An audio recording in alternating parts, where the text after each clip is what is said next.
Hey, to add fingerprint into Nothing phone, you will have to go into settings. Then you will have to start scrolling into security and privacy. Then go for device unlock and select fingerprint. Now you will have to also use your standard screen lock.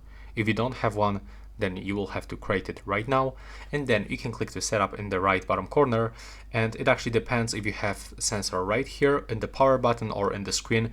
In my case, in this model, I will have to just put my finger on the sensor, and until when I feel vibration, I will have to actually lift my finger and put it one more time.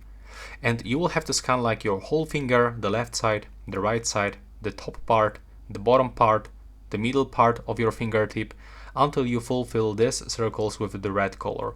So it will take around few seconds. Take a look.